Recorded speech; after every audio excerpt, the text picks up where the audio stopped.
2 ദിവസങ്ങളിലായി തിമിർത്തു പെയ്യുന്ന മഴ ദുരിതം വിതയ്ക്കുന്നു.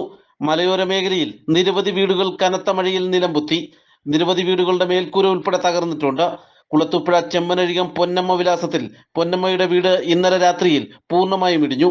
അസുഖബാധിതനായ ഭർത്താവിനൊപ്പം ഇവിടെയാണ് പൊന്നമ്മ താമസിച്ചിരുന്നത്. മഴ കനത്തതോടെ അപകട ഭീഷണിയിലായ വീട്ടിൽ നിന്നും ഭർത്താവുമായി കഴിഞ്ഞ ദിവസമാണ് സമീപത്ത് തന്നെ ഷെഡിലേക്ക് പൊന്നമ്മ മാറി താമസിച്ചത്. ഇതിനാൽ വലിയ അപകടം ഒഴിവായി.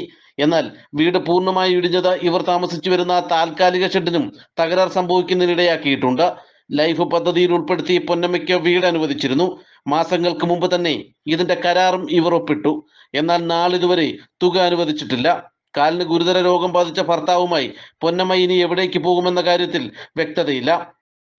മഴ പെയ്ത് മൊത്തത്തിൽ ഇടിഞ്ഞ് വീണ് ഞാൻ എഗ്രിമെൻ്റ് ഒക്കെ കഴിഞ്ഞതാണ്, എല്ലാം ശരിയായിട്ടാണ്, ഇതിലോട്ട് ആയില്ല. ഫണ്ടില്ലെന്നാണ് പറയുന്ന പഞ്ചായത്തല്ല. അപ്പം എങ്ങനെയാണെന്ന് എനിക്കറിയത്തില്ല. എനിക്ക് കയറി കിടക്കാൻ വേറെ ഒന്നുമില്ല. അതാണ് എങ്ങോട്ട് പോകും, ആര് വിളിച്ചുകൊണ്ട് പോകുന്നു? വാലിന് അവൻ വാടകയ്ക്കല് താമസിക്കുന്നത്, എല്ലാണ്ണോ അവിടെ ഇവിടെയൊക്കെ തന്നെ ഇങ്ങനെ കിടക്കുന്നു. ഇത് ശരിയായി കിട്ടാതെ അവൻ എന്താ ചെയ്യാൻ? മൊത്തം ഇടിഞ്ഞു വീണു. എൻ്റെ മണ്ടയിൽ കൂടെയൊക്കെ വീണു, അതെല്ലാം പോയിരിക്കും. അതും പോയി, ആ ഷെഡും പോയി.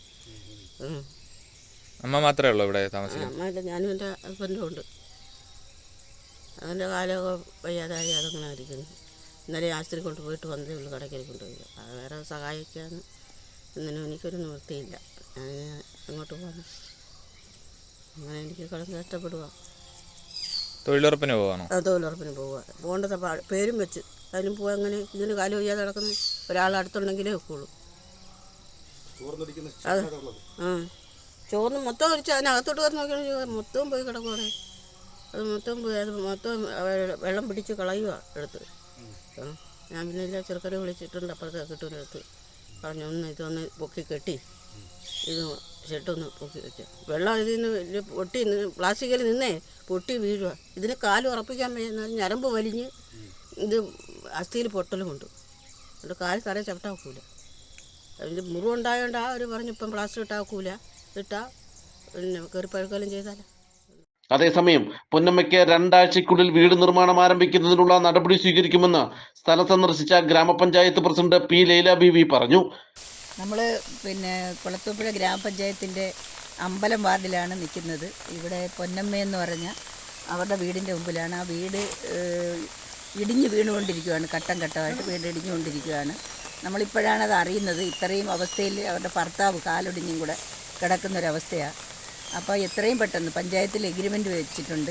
ഇപ്പോൾ ഈ ജൂൺ 4 കഴിഞ്ഞാൽ ആദ്യ ഗഡു പൈസ ആദ്യത്തെ തന്നെ ഇവർക്ക് തന്നെ കൊടുത്ത് ആ വീട് വയ്ക്കുന്നതിനുള്ള തുടർ നടപടി എടുക്കാനാണ് പഞ്ചായത്ത് തീരുമാനിച്ചിട്ടുള്ളത്. പക്ഷേ ഇത്രയും ഒരു അവസ്ഥ നേരത്തെ ഉണ്ട് എന്ന് നമുക്കറിയില്ലായിരുന്നു, ഇവർ നമ്മളോട് പറഞ്ഞിട്ടുമില്ല. അപ്പോൾ ഇപ്പോൾ ഇതെന്നറിഞ്ഞ് നമ്മുടെ പത്രക്കാരനാണ് എന്നെ വിളിച്ച്, KG ബിജുവാണ് എന്നെ വിളിച്ച് പറയുന്നത്. അങ്ങനെയാണ് ഞാൻ വന്നത്. എന്തായാലും ഉടനടി 2 ആഴ്ചയ്ക്കുള്ളിൽ ഇവരുടെ ആദ്യ ഗഡു പൈസ കൊടുക്കാനുള്ള നടപടി നമുക്കുണ്ടാക്കാം. അലൈമൺ പഞ്ചായത്തിൽ 2 വീടുകൾ കനത്ത മഴയിൽ തകർന്നിട്ടുണ്ട്. കരുകോൺ പുഞ്ചക്കോണം സ്വദേശിനി ശാലിനി, പുല്ലാഞ്ഞിയോട് സ്വദേശി രാജേഷ് എന്നിവരുടെ വീടുകളാണ് തകർന്നത്. വീടിന്റെ മേൽക്കൂര പൂർണ്ണമായും തകർന്നതോടെ താമസയോഗ്യമല്ലാത്ത വീട്ടിൽ നിന്നും ബന്ധുവീട്ടിലേക്ക് അഭയം തേടിയിരിക്കുകയാണ് ശാലിനിയും +2 വിദ്യാർത്ഥി ഉൾപ്പെടുന്ന കുടുംബവും. മേൽക്കൂര ഭാഗികമായി തകർന്ന അപകടാവസ്ഥയിലായ വീട്ടിൽ ഭയപ്പാടയോടെയാണ് രാജേഷും 6 വയസ്സുള്ള കുട്ടിയും ഉൾപ്പെടുന്ന കുടുംബം താമസിക്കുന്നത്. മഴ കൂടുതൽ കനക്കുന്ന സാഹചര്യത്തിൽ കിഴക്കൻ മേഖലയിൽ അധികൃതർ ജാഗ്രതാ നിർദ്ദേശം നൽകിയിട്ടുണ്ട്. നാട്ടുവാർത്ത, കുളത്തൂപ്പുഴ.